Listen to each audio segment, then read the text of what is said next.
This is episode 5 of Standing Out. Standing Out is a remarkable interview style podcast with the intention to highlight women and men making outstanding contributions in their field. I'd like to welcome Silvia Travesani as our guest today. Silvia's career has been guided by her passion for gender equality, minorities, and technology. Silvia grew up in Argentina and moved to Spain after college. There she lived for 7 years before moving to the United States. She has over 15 years of experience with online publishers and mobile gaming companies, including the Washington Post, Terra Lycos, Health Grades, and Backflip Studios. True to her software engineering roots, Silvia is committed to developing a social media platform to help Latinas speak up and support one another in their professional journeys. Welcome, Silvia. Thanks for being here. Thank you. Thank you. I'm so interested to know how you got your start as an entrepreneur. I think I always been at heart, you know. I think my jobs in corporations, in companies, was a way, like part of the journey to get here. The goal always was to do something on my own. I wanted to learn. I wanted to have experience, get experience working, you know, inside companies. But yeah, I always wanted to do something on my own. I never felt 100% part of a company. I always felt like a mercenary in a way, you know, and that I was there, you know, to do my job as well as I could, you know. And but I'm a very independent and free thinker, and I have my own ideas, and I like to build stuff the way I want to build. So right. I think I always been is something that is me. Do you think? So when you think of what you're doing now, do you think that corporate experience really kind of pushed you into what you're doing as far as gender equality? Or have you always just felt like that was just something so passionate within you that you thought you would pursue an avenue that really advocated for gender equality? I think it was a combination of things. I think I always been a feminist since I born. I don't know how, you know, I think it's like it was genetic in me. I saw the differences between, you know, men and women, more growing up in Argentina and more being in a software engineer, you know, in the early 90s, in the late 90s.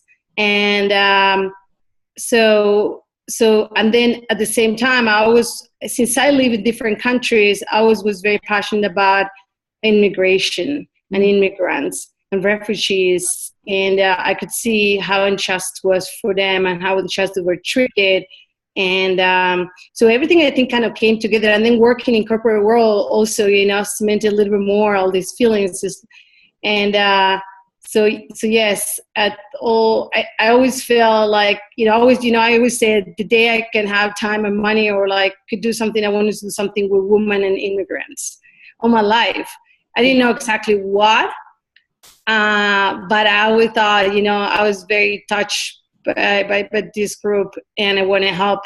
And it happened. I don't know if something that you make happen, you make it, like, slowly and consciously, right? Or it was a conscious thing, but it's just all came together and happened. It's really weird because it wasn't 100% conscious. It was like years and years of maybe thinking about it, all the experience, and then meeting Andrea that she was doing this with Latinas, and we wanted to do something with women, and then everything clicked, Right.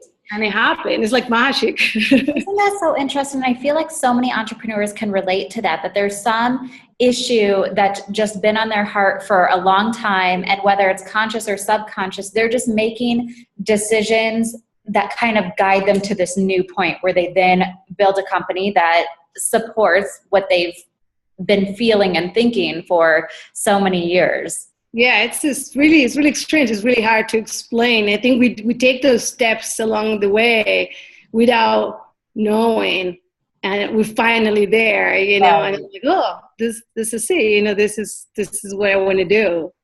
Yeah, when you were, so your background is in technology also, Mhm. right? So Yes. how did you go to college? What did you do in college? Did you get a degree in technology? Yeah, that's interesting. Yeah, so I was in high school. I really like math. I like philosophy. Yeah.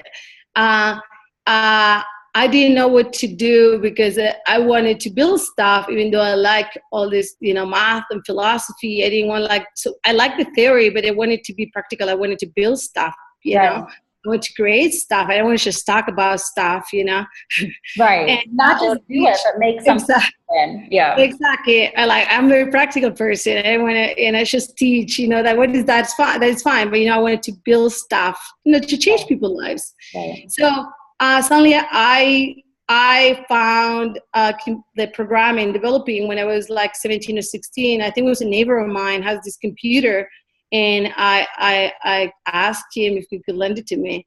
And I taught myself to program basic stuff when I was like 16 or so. And I got really into it. And I found later when it was time to go to college, about this career. There was software engineering in Argentina, information systems, and I went, and I love it, and that's how everything started. That's amazing. Yeah, yeah. I love that it was just, you like to build stuff, and at 16 you did something that has led you to where you are now. Really, more when if you imagine, I'm from the Patagonia, I'm from the south of Argentina. It's like a city. It's not a super small city, but it's pretty. It's far away. It's in the middle of nothing, and there was no internet at that time. Oh, I'm talking about 89. oh, wow. Yes. And I didn't know, it was like, it's the things that you just find, it's like, I don't know if those things find you or you find them, but, you just like, this neighbor of mine, it's just have these like tiny computer that attached to the TV, and he told me he can do graphics, and Okay. I thought I was into video games also, like we have arcades. We didn't.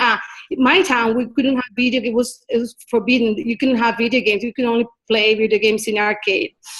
Oh, And wow. Okay. so I like video games. I see there's something there, and then I see this tiny computer. You can build graphics, and I thought it was really interesting. And it just started, and the computer science things. I didn't even know about the career either. I took a trip in high school that we in Argentina, when you finish high school, you take a trip with your whole class. Okay. And we took the trip for like 3-4 days into another city. And I met this guy that he said, my brother is studying in this computer science thing. And I'm like, oh, that's not really interesting. I like computer. I wasn't sure what to do yet. Okay. I'm like, oh, I like computer. I think I'm going to do that. And I just went and did it, almost clueless of what I was doing. My parents, the career is 6 years straight in Argentina. You don't really stop. By the 6th year, my parents was asking me, "What are you doing? Yeah. What are you studying?" Seriously, that was the conversation with my parents. I'm like, "Don't worry, I'm fine. I'm doing okay, But my parents didn't understand. Yeah. Isn't that so interesting, especially just in the technology space? And I definitely experienced that quite a bit. But growing up and after high school and even well into college, I did not even know that this profession that I'm in existed. You know what I mean? It was one of those, just kind of found it and I'm like, oh, marketing. I have a background in sociology, and it just really worked for me. But I can totally relate because my parents and family, they're like, what do you do again? Exactly. What do you do? And you're like, it's fine. I'm making money. I'm happy. So, yeah, I love that. A lot of times when we're talking to entrepreneurs, one of the hardest things, particularly for newbies, isn't necessarily around the technical skills of what they're doing, but it's around the ego part, that feeling of, am I good enough to do this? Can I make it happen? Will I have enough income to make this happen? All of those things. And I'm wondering if you felt any of that as you were making your choices, and if you did, how you dealt with it. All the time. Yeah. It's something that maybe every day or every other day, you ask yourself, I'm good enough to build this thing. I have been already out of a job, a former job, for a year, more of a year. The first time in my life. It's like scary as hell. And if it doesn't work, how we go back to the corporate world? Somebody said in one of these women who started me in this, I forgot her name. She says, like, I'm totally unemployable now. Right. Like you just, so yeah, and I'm good enough. But then you think about all these people that build stuff in the past. They're nothing special about them, but they're willing and the perseverance of doing it. So that's because you see these people, they build big stuff. I know many of them, and I'm like, I'm as good as them. I feel like I'm as good as them. Those are like, people you look up to. You're like, I'm as good as them, but they just like, have a good idea, but just persevere. Yeah. Yeah, so yes, it's every day. I love that. There's this interesting graph I just saw on Facebook yesterday, put out by Derek Halpern, and it says a day in the life of an entrepreneur. And at the start of the day, it says, I'm excited. And then it dips back and says, oh, this is hard. And then it goes up, it's working. And then it goes, oh, I messed up. And then it goes, and then it's like, give up the good for the great. And then it goes back down, I think I'm going bankrupt. Like that. Hilarious. It's a roller coaster. A friend sent it to me. I'm like, oh, that's a slice of my life right there. And at the end of the day, it ends on a high note. Wait a second, my life is great. So it's not, or like, let's go for drinks, But it's still like that. It's a roller coaster.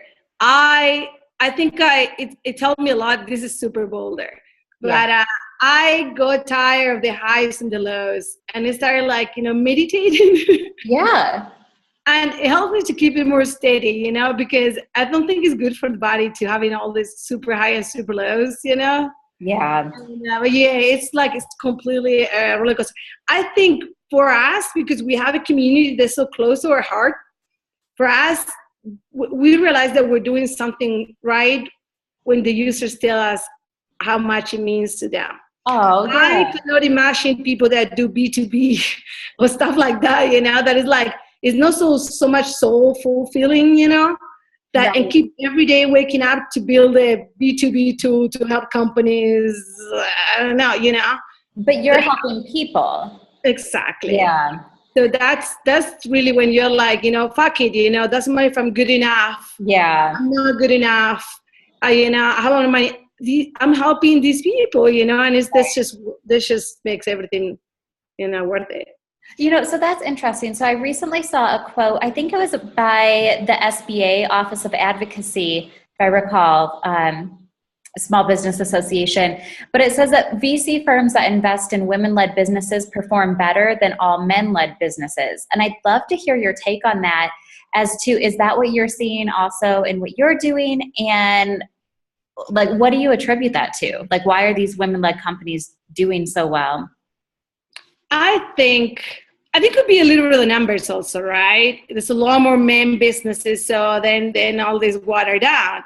And it's so hard for women to get up there. Only the best get up there. Right. So it's kind of like a little bit of like a number thingy there, right? Men, even the crappiest one, get funded.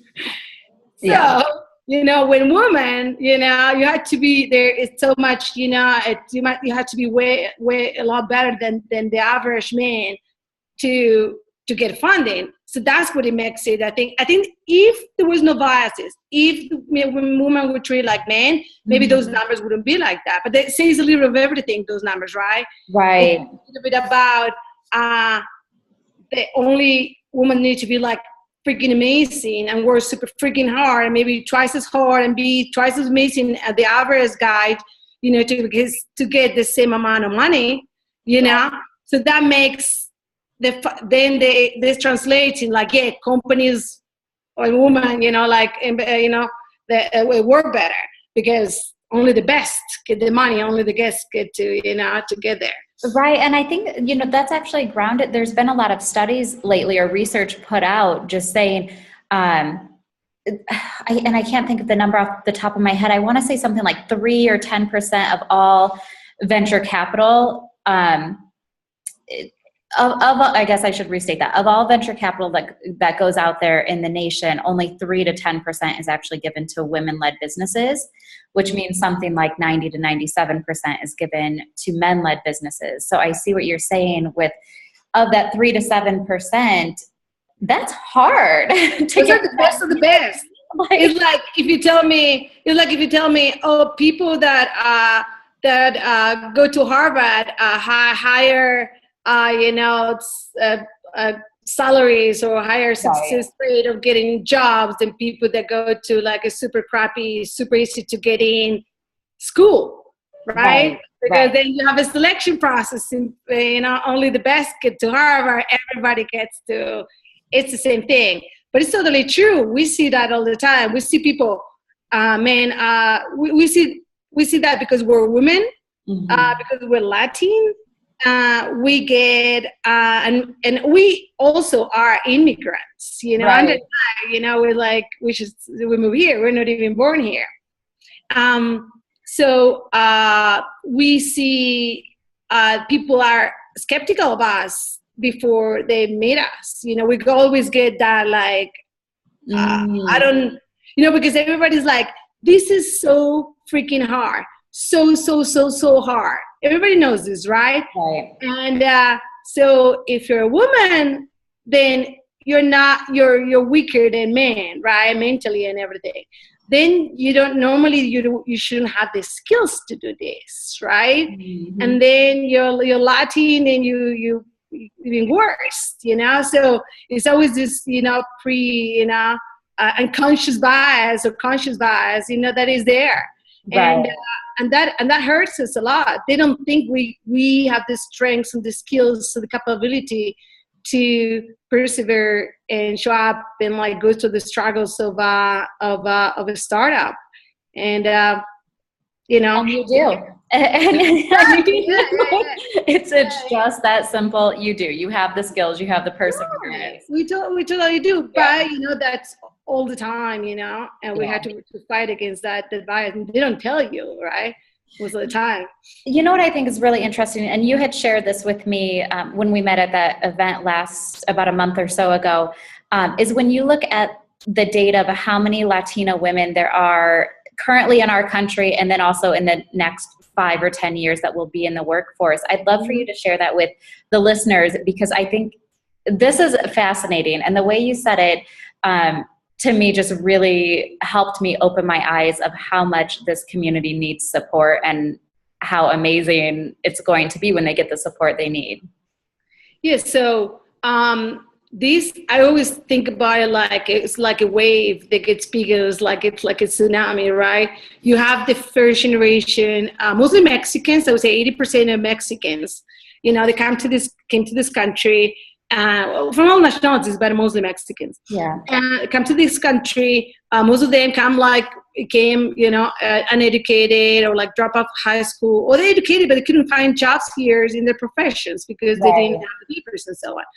So these people come and then they have kids, and these kids, they're born, the babies, and then they go to high school and they go to university, and this is and what is happening right now, that is coming this huge wave of daughters and sons of Latinos that are coming out from high school and coming out from university with the same level of education, and skills and everything that Americans are educated, and it's just coming. It's like. Because the biggest waves of immigrants came at a certain point in time, now this is happening, this wave of all these super educated people come from universities. what happened right now that I think it's going to change, they're going to, through the years, but these people are still living in two cultures, right? That they grow up surrounded by their, this Latino environment. Even though they live in the United States, all their families, their neighbors, even the high school, and then they get into the workforce. Even when to get in certain universities, they're very isolated. Mm-hmm. And they cannot 100%, they have their own culture also. So there's a clash there in the university and in the jobs. With these people, the companies don't understand these people, or they don't know how to recruit them out, of like keep them, because there's different cultures. But these people are gonna be the ones that are gonna need to take the jobs. The economy has opened for them, because there's already like 5 million. Okay, all the baby boomers that retire now. So there's going to be a lot of open jobs that the Americans, the white Americans, won't be able to cover. So the Latinos are coming in hundreds of thousands, right? And they're going to need to cover this job. So they're going to need to be a way of the American companies, universities, to Latinize themselves to be able to keep and hire and absorb these Latinos. They're like super qualified and as smart as and they have something that the white American doesn't have. That is a very big work ethic that they learn from their parents. That they work, 7 days a week, 24 hours, a day, right? And they see the parents working really, really hard, and they know they had to work really, really hard. When Americans are already soft, they're. So it's like there's such a great, a talent that is coming out, and Latinas, because in Latino cultures, Latinas are the strong, gender. The women are the strong gender in the.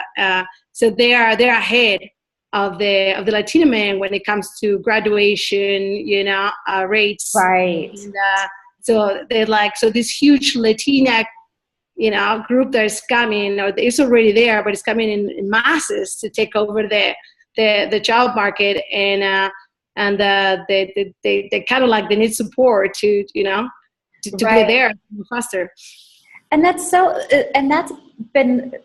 Well, there's a couple different points. There's one that these baby boomers are retiring, Mm-hmm. Which is opening up a ton of extra jobs. I actually saw this number from one of my business advisors, and he says 10,000 baby boomers will turn 65 every day for the next 19 years. And then he just asks, who's filling those jobs? Mm-hmm. And I think just from that number standpoint, you're so spot on. And I love what you're saying about the cultural standpoint too. Latinos are 17% of the population right now. They're going to be 30% by 2050. It's going to be the biggest minority. It's going to be minority in this country. Whoa! By 2050, 50, yes, 30%. 30%. Oh my God! It's huge. This country is not going to be just white Americans anymore. It's going to be a bicultural country, and it's going to happen. I'm searching. It's going to happen. Both sides are going to give and take. What we're doing in Be Visible is trying to support this process because it's not there yet. Right. Like we're trying to give these people, these Latinas, the social capital that they need to get, because right now they don't have it. They're alone, they're isolated, they're confused. Companies also, it's like we need diversity, how they hire them, how to keep them. Right. So we're trying to support both sides, to bring in, to making outsiders into insiders, and in the era of social media, how cannot this happen? You can just bring all these people together online, and create a platform that support all this, and it's happening, and it's beautiful, and hopefully we can scale this to the point that we can really affect the economy and help the country and Latinos at the same time.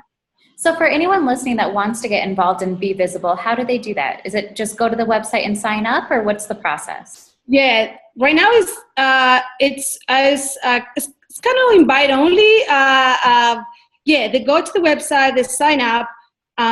They can email me or Andrea. There's Silvia at bevisible.soy or Andrea at bevisible.soy, and we the way they can be involved. So the user says Latinas.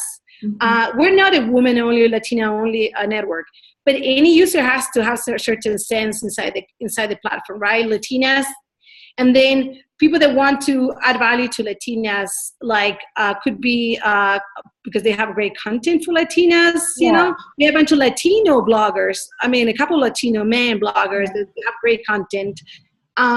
Then companies, whether they is for or universities, whoever wants to pitch themselves to Latinas, to help them to pitch themselves to Latinas, because like, hey, we have these great like universities, like we are this university that have this program that is great for Latinas, we have this scholarship that is there for Latinas, or we have this whatever, all companies that want to recruit Latinas, or we have pitched themselves to Latinas, or promote themselves to Latinas.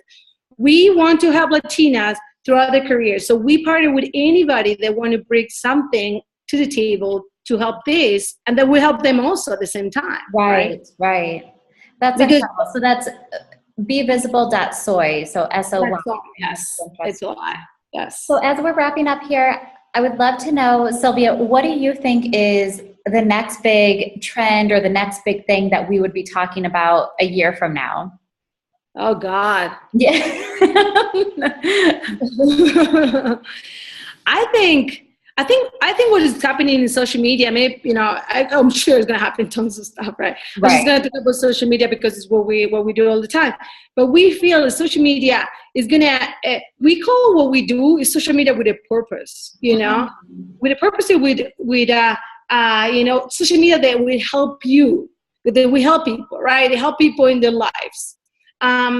I think there's a lot of social media right now is a little superfluous. I mean, like maybe superficial, right? I think if more and more people start understanding how much that is taken from their lives, and I think there's stepping back from a bunch of that social media, right?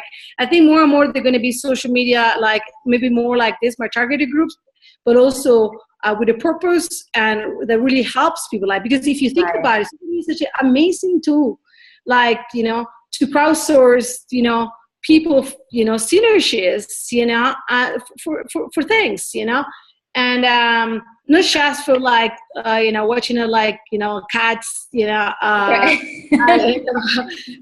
that straight, right? With that straight, but that was, I think, social media 1.0, maybe 2.0. It was like MySpace. So, but I think social media is going to start more and more being used, for like purpose that help people's lives, and I'm more targeted at certain groups that we are doing. Yeah. And I think, Facebook did the first, LinkedIn did the first, but, we're learning from them, we're saying, hey, maybe we can do this, and we're more valuable, and we're, I love that with a purpose, and you're so right.